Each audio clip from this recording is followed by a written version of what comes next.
Coming up on Adventures in Tech, the psychology that fuels the smartphone war.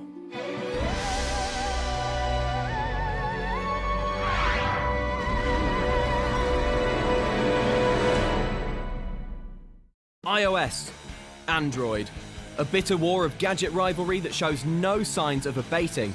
But why do we get so worked up over something as ordinary as phone software? The answer lies in the psychological makeup of humankind and the prehistoric mental mind games that our brains love to play.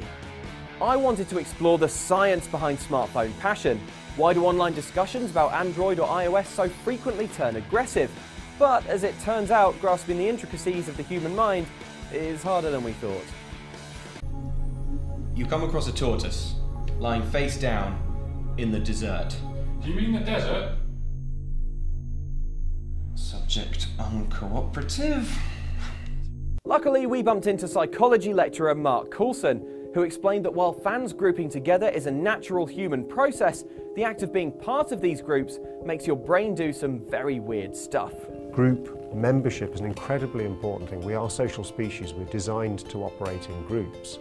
But one of the things that goes alongside group coherence is some sense of difference from other groups, and that might be translated into disliking or even aggression.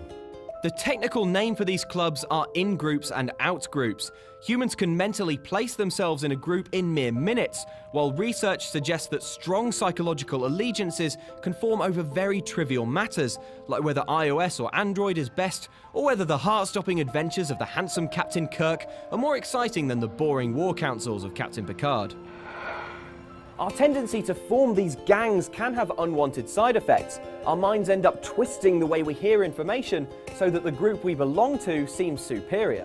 Not surprisingly, perhaps, when you're told information about a group you're not a member of, you're more likely to remember the negative information and less likely to remember the positive information.